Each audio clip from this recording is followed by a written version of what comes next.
Then the thus come one said to Dharma Prince Manjushri, you should now contemplate these 25 great bodhisattvas and arhats who are beyond study.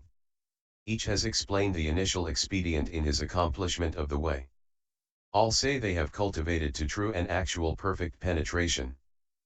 Their cultivation is equal without distinctions of superior and inferior or earlier and later.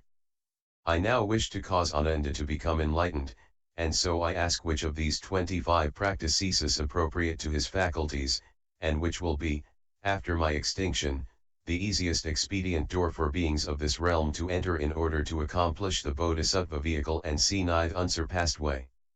Dharma Prince, Manjushri, receiving the Buddha's compassionate instructions, arose from his seat, bowed at the Buddha's feet, and 130. Basing himself on the Buddha's awesome spirit, spoke verses to the Buddha. The sea of enlightenment in its nature is perfect and clear. Complete, distinct Bodhi is its miraculous source. But when basic brightness shone so that objects appeared, with objects' existence, the nature's brilliance faded. Confusion about falseness brings about emptiness. Relying on emptiness, worlds coming into being. Thoughts settle, forming countries. Consciousness becomes beings. The emptiness created within great enlightenment, is like a single bubble in all the sea. Being subject to outflows and lands like fine dust motes, all emerge out of empty space. Just as the bubble bursts, so too, space never existed. How much the less the three states of being. Returning to the source, the nature is not two. Many are the entrances through expedience, the sagely nature permeates them all. Whether compliant or adverse, all situations are expedient. Those who initially resolve to enter samadhi, progress slow or fast according to the method selected. Forms are defiled objects created from thought. They cannot be discerned by the essence of mind. How can something not clearly discernible be used to gain perfect penetration? In sounds, language is intermingled. But the meaning in a word, a name, a phrase, in such that no single one can include them all. How can that be used to reach perfect penetration? Awareness of smells comes through contact with them. Apart from them, one does not know that they exist. 131. Since sensation of them is not constant, how can that be used to reach perfect penetration?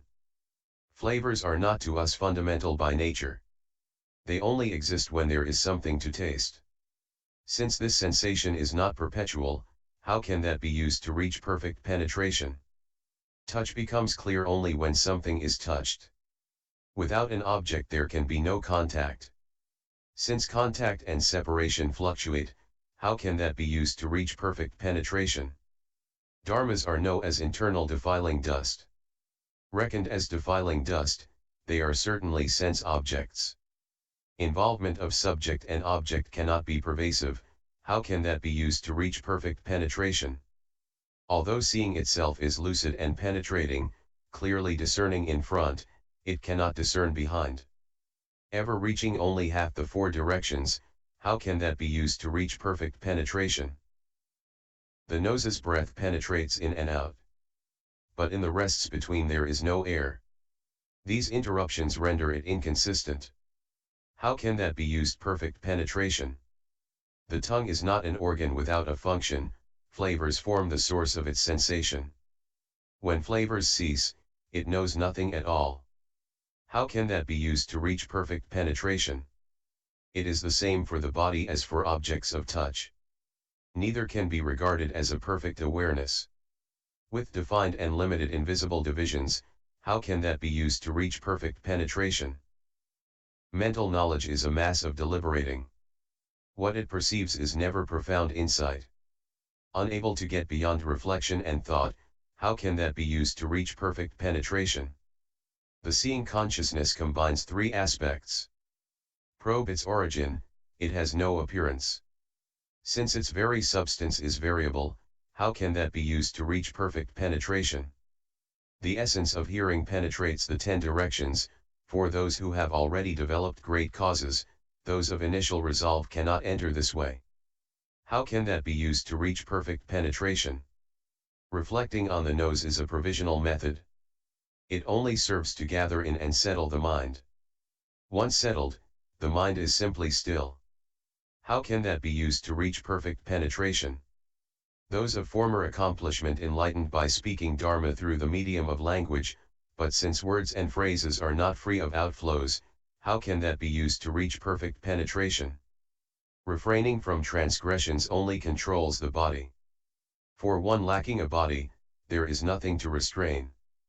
Since its source is not all-pervasive, how can that be used to reach perfect penetration? Spiritual penetrations are based on past causes.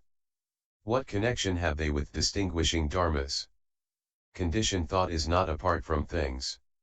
How can that be used to reach perfect penetration? One may contemplate the nature of earth, but it is firm and solid, not penetrable. Whatever is conditioned is not the sagely nature. How can that be used to reach perfect penetration? One may contemplate the nature of water, but such mental reflection is not the true and real. This state of suchness is not an enlightened view. How can that be used to reach perfect penetration? One may contemplate the nature of fire, but admitting dislike is not true renunciation. This expedient cannot be one for beginners. How can that be used to reach perfect penetration? One may contemplate the nature of wind, but movement and stillness are not non-dual. Duality cannot bring highest enlightenment. How can that be used to reach perfect penetration? One may contemplate the nature of emptiness. But its aspect is murky and dull, lacking awareness. Whatever is unaware is different from bodhi. How can that be used to reach perfect penetration? One may contemplate the nature of consciousness, yet one is regarding a consciousness that is not eternal. Even the thought of it is empty and false. How can that be used to reach perfect penetration? All activities are impermanent, so, too, mindfulness has its origin in arising and ceasing. Since at any given time the factors propelling cause and effect differ, how can that be used to reach perfect penetration? I now inform the world-honored one, the Buddha appearing in the Saha world, in this land the true substance of teaching resides in hearing the sounds purely. If one wants to attain samadhis, hearing is the best way to enter. Apart from suffering, liberation is found. How excellent is he who contemplates the world's sounds. Throughout eons as numerous as Ganges sands. He enters Buddha lands as many as fine dust motes. Obtaining great power of self-mastery, he bestows fearlessness on living beings. Wonderful is the sound of contemplator of the world's sounds, a pure sound, like the ocean's roar. He saves the world and brings peace to all within it. He has transcended the world, and his attainment is eternal. I now evaluate, thus come one, what the contemplator of sounds has just explained. Consider someone in a quiet place, who, when drums are rolled throughout the 10 directions, can hear at once the sounds from all 10 locations. That is actual true perfection. The eyes cannot see through solid forms. The mouth and the nose are much the same. The body registers awareness only through contact. The mind, tangled in thoughts, lacks clear connections. Sounds can be heard even through solid walls. The ears can listen to things both near and far. None of the other 5 organs can match this. It, then, is penetrating true and real. The nature of sounds is based in motion and stillness. One hears according to whether there is sound. With no sound, there is said to be no hearing. But this does not mean that the hearing nature is gone. In the absence of sound, the nature is not ended, nor does it arise in the presence of sound. Entirely beyond arising and ceasing.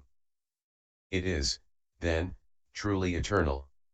Ever present, even in dream thinking, it does not disappear when conditions and thought are gone. Enlightened, this contemplation transcends cognition, reaching beyond both the body and the mind. Now, in the Saha world, the theory of sounds has been proclaimed and understood. Yet beings are confused about the source of hearing. They follow sounds and so turn and flow. Ananda's power to remember was exceptional, yet he fell prey to a deviant plot. Was it not from heeding sounds that he was nearly lost? By turning back the flow, one will be above falseness. Ananda, listen attentively, I rely upon the Buddha's awesome power, in describing to you the Vajraking, a samadhi inconceivable that is like an illusion. It is the true mother of all Buddhas.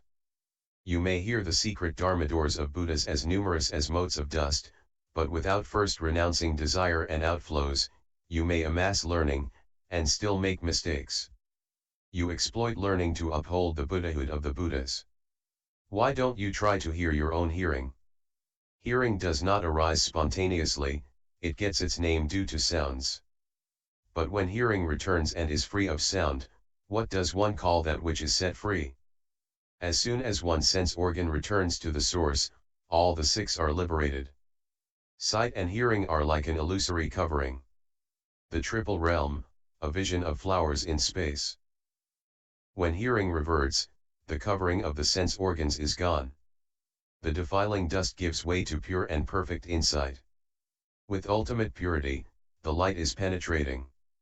A stillness shines and includes within it all of emptiness. Looking at the world from this point of view, everything that happens is just like a dream. Matanji's daughter, too, is part of the dream.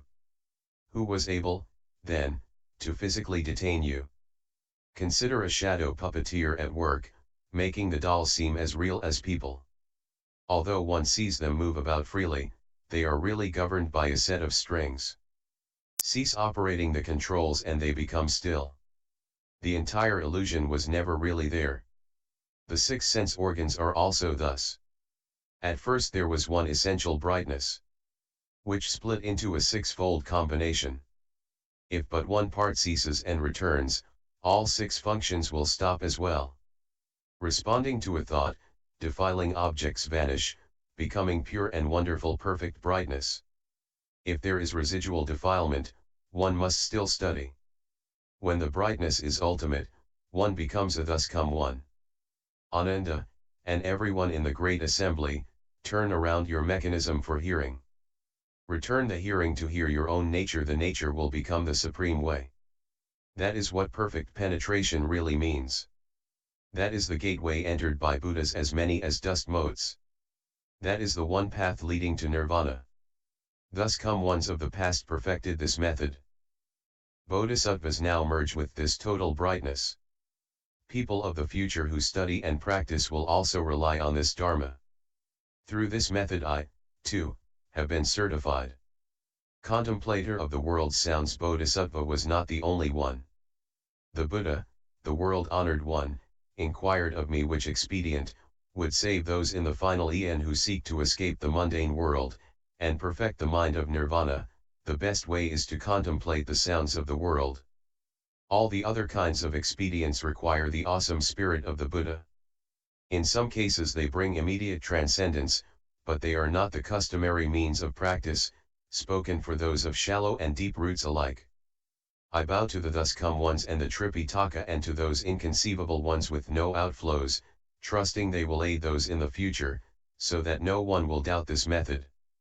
It is an expedient easy to master, an appropriate teaching for Ananda and for those floundering in the final age. They should use the ear organ to cultivate a perfect penetration surpassing all others. That is the way to the true mind. Thereupon, Ananda and all in the great assembly experienced a clarity of body and mind upon receiving such profound instruction. They contemplated the Buddha's Bodhi and Parinirvana like someone who, having traveled far on business, knows that he is on the road home, although he has not yet returned completely. Throughout the entire assembly, the gods, dragons, and all the eightfold division, those of the two vehicles who were not yet beyond study, as well as all the bodhisattvas of initial resolve, as numerous as the sands in 10 Ganges rivers, found their fundamental mind and, far removed from dust and defilement, attained the purity of the Dharma. The bhikkhuni nature attained arhatship after hearing this verse, and limitless beings brought forth a matchless, unequaled resolve for anuttara samyak sambadhi.